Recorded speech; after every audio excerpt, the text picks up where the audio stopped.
Hi guys, this is Ivan Bersabal and again, you're back to my YouTube channel. So today, samahan nyo naman po ako para i-review natin itong bagong unit coming from W King. So fresh na fresh pa ito, coming from Lazada.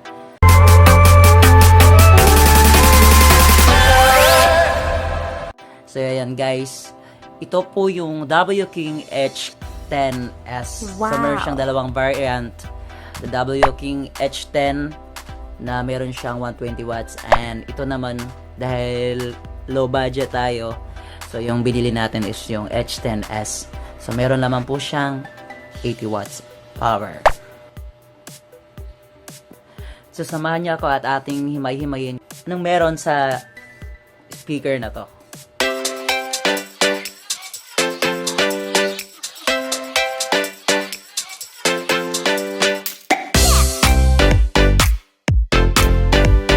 So ayan guys, meron po siyang power na 80 watts and meron siyang battery capacity na 15,000 mAh lithium battery. So dahil nga H10S yung binili natin, so meron lamang siyang kasamang isang wireless microphone. Meron siyang working time about 6 hours in 70% volume and charging time about 6 hours. So, depende na to sa gamit mong charger kung fast charger siya o hindi. So, meron siyang Bluetooth version na 5.0. And for you to know guys, wala po siyang IPX rated. So, hindi natin siya pwedeng basain sa ulan or yung lublob sa tubig, ganun. So, and also, hindi siya supported ng app kagaya ni W King D20. So, yun na nga, meron siyang isang wireless microphone at may dalawang box sa gilid. Alamin natin kung anong laman yan.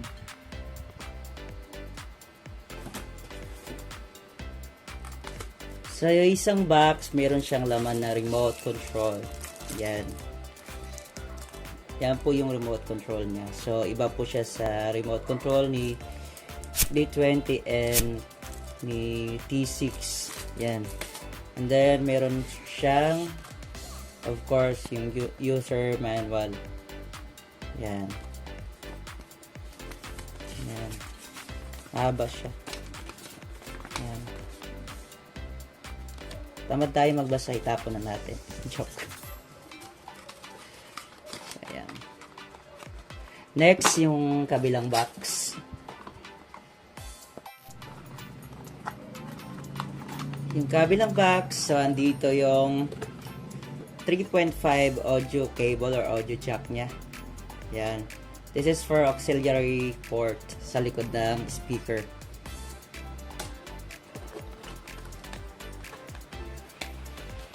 And this one is Type-C cable for charger. Siguro para sa microphone to.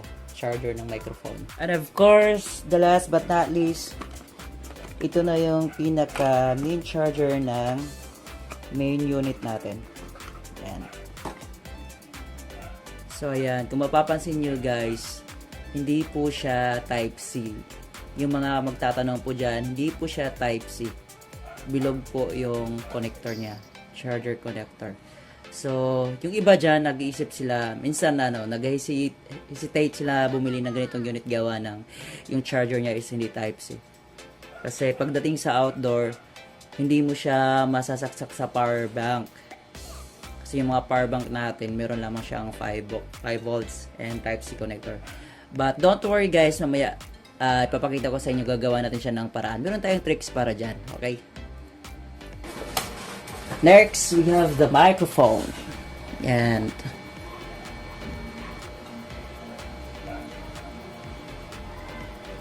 yan, so bubuksan na natin siya.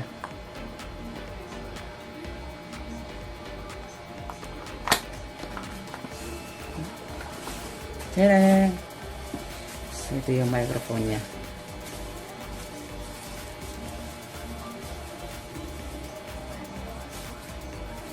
So, parehas po yung itsura niya sa microphone ni W King D20. Yung kaibahan lang nila is yung charging port niya is nasa baba. Yan. Nasa pinakadulo ng microphone. Yung kay D20, nandito siya sa gilid. So, ayan, buhayin natin. Yan. So, buhay naman siya. Working siya. Mamaya, itatry naman natin siya. Kung paano siya gagana sa unit. Okay? And we're go to the main unit. The H10S. Ta-da!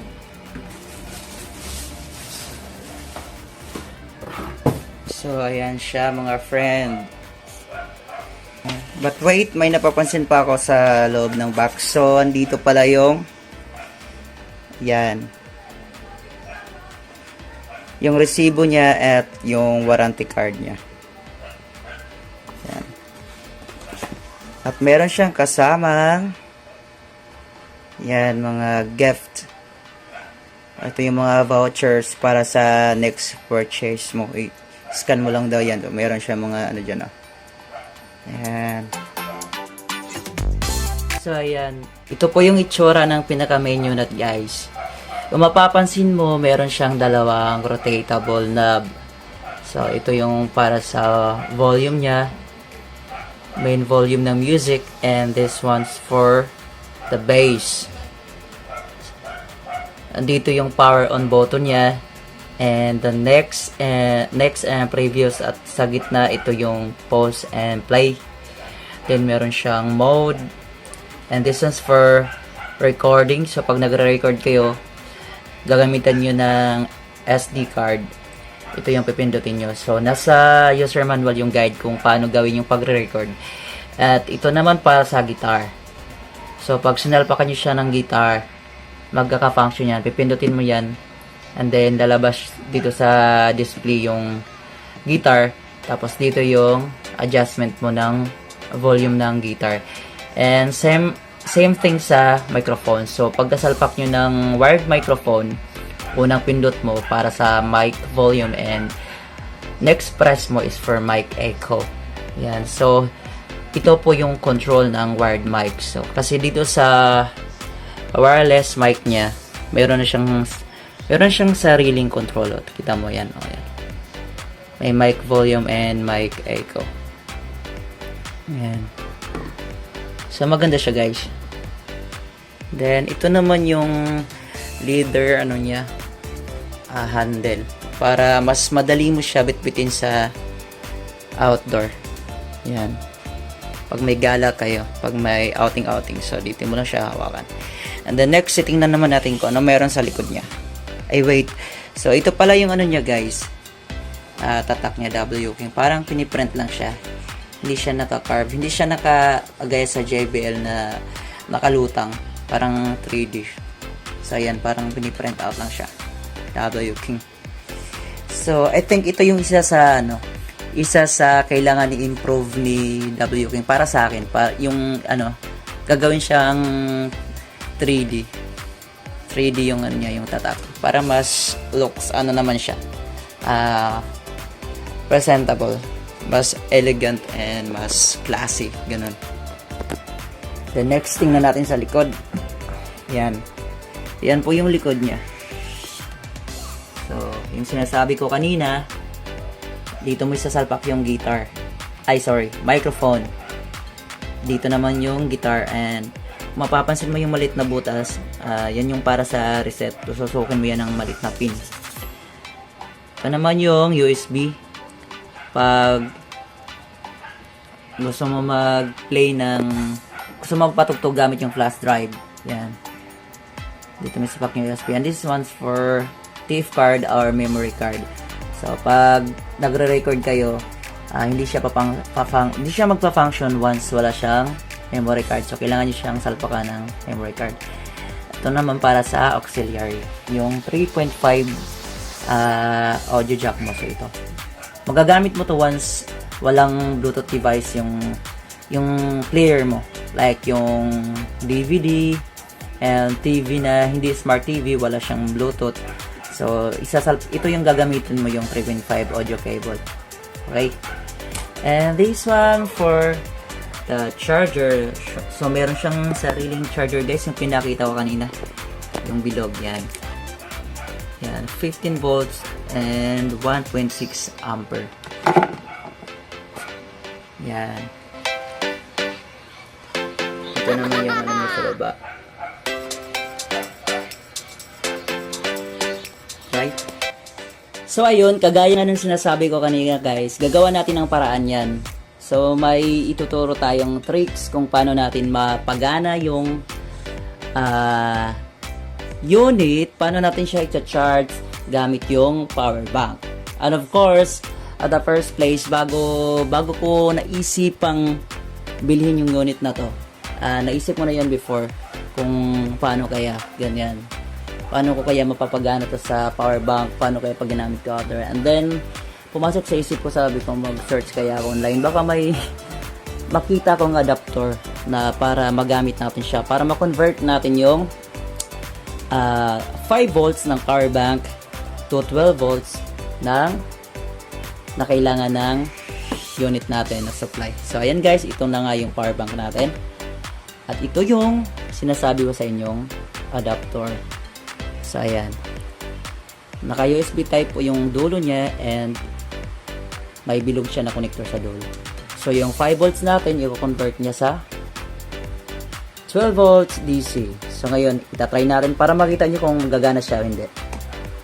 Salpak natin siya sa power bank. Yan. And bahayin natin yung power bank. Mayroon siya 100% battery. Saksak natin. So meron lamang siyang indicator sa baba guys. Itong ano na to, point na to. Iilaw yan ng red. Saksak natin na para makita nyo kung working siya o hindi. Yan. So since umilaw yung power bank natin, sabihin gumana siya. Lapit natin yung camera para makita nyo. So ayun guys, diba? Congratulations! Gumana yung tricks natin. Yan. So sa mga nagdadalawang isip na bumili dyan dahil lamang sa charging port na to, so ayan na yung tricks para sa inyo. Okay? Pwede na natin siyang dalhin outdoor kahit saan tayo. Sa mga lugar na walang kuryente, pupuntahan natin. So, pag may power bank tayo at may connector tayo na adapter connector na ganito, panalo na siya. And of course, meron tayong napapansin na dalawang butas dito guys sa mga point na to. Yan. So, wala siyang passive radiator kasi meron na siyang dalawang hole para sa base. Now, the most exciting part. Mag-sound check tayo at itatry natin yung karaoke. Wow! Para marinig nyo naman kung gaano ka ganda, kapangit, or kung ano yung quality ng music niya and ng karaoke niya. So ayan, bubuhayin na natin yung main unit natin. Long press lang. Yan. So ayan, meron siyang ilaw. Diba? Yan, yun yung appearance siya guys. So kagaya ng D20 at ibang unit ni JBL guys, I think signature ano nila to, parang may opening sound siya na Bluetooth mode. Ganun. Yun lang din naman. Very short lang siya. So ayan, try natin yung karaoke. Sound check. Naka-full yung ano niya. Echo niya, oh, see? So try natin bawasan. Sounds. Oh, wala na siya. Malakas. Tanggalan. Sound check. Sound check. Microphone testing. Ayan guys, medyo makapal yung boses niya guys, hindi siya garalgal. Kagaya ng ibang unit na, mga ibang speaker na, alam nyo na yon, mga kumakalat ngayon sa online, ganito yung maganda yung sounds niya. May mga speaker ako na nabili sa online na maganda yung pagdating sa music, maganda siya. Pero once sinabayan na siya ng microphone, ng karaoke, pag kumanta ka, nagkakaroon na siya ng counting, distortion, or garalgal. Pero ito siya, hindi guys. Mamaya, itry natin siya kantahan with sounds, with karaoke sounds. Karaoke song, okay? And tatry din tayo ng different kind of music.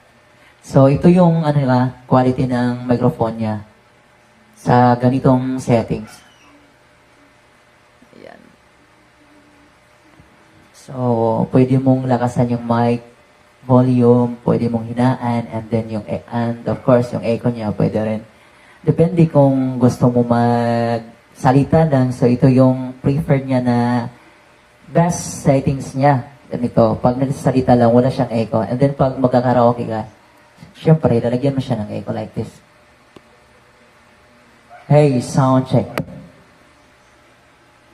Sound check. Sound. Hello. Hey. Hello. It's me.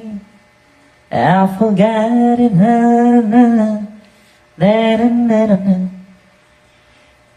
Hello from the other side.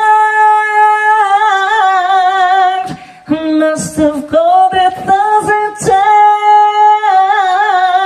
to tell you I'm sorry for everything that I've done. Try natin siya guys sa karaoke song.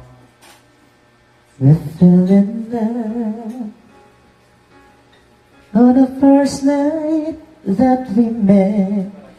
Together we've been happy. Ayan.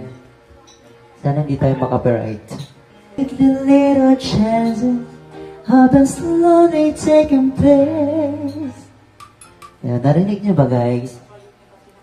Diba? Ang kapal ng ano niya.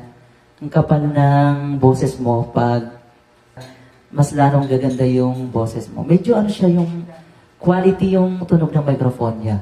Parang makapal na may halong hangin. Yan. Continue tayo. Is there wrong in what I do? But you can't rearrange my life because it's blesses you. You got.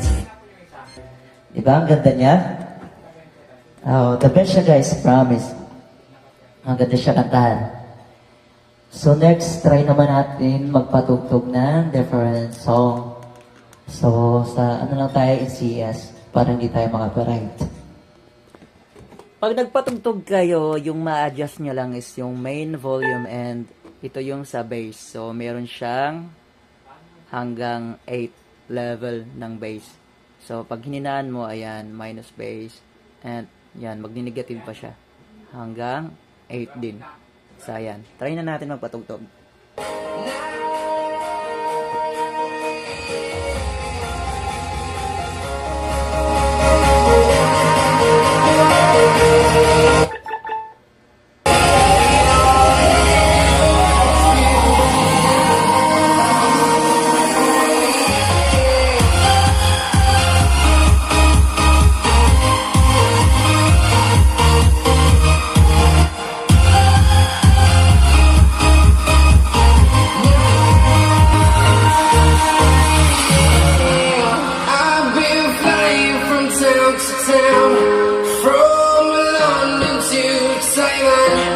I've been all around the globe trying to protect your soul.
Is my own silhouette.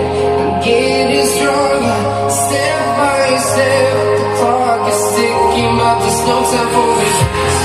I've been flying from town to town, from London to Thailand.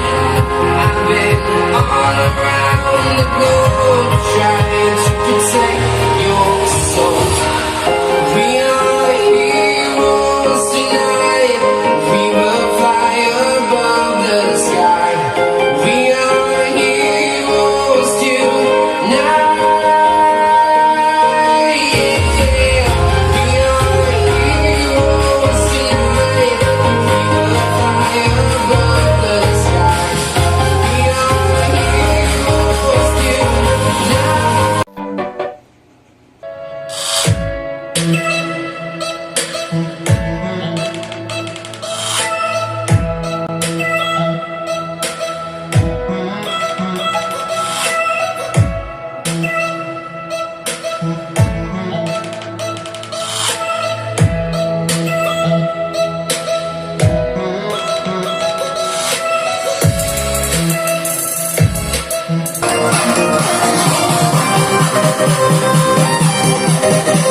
So, yun nga guys, narinig nyo na lahat. Narinig nyo na yung sounds quality ng speaker na to and also sa yung quality ng karaoke niya, kung gaano siya kaganda kantahan at kung ano yung narinig nyong negative sa kanya. So, ayun. Ang masasabi ko lang guys, from me, para sa akin lang Wow. So, yung lahat ng nire-review ko na product ni W King, si D20, si H10 and si T6. So, at yung ibang brand, so hindi ko na i-mention yung ibang brand na na-try ko. So, ang masasabi ko lang guys, si W King talaga yung pinaka-closer ng sounds quality kay JBL.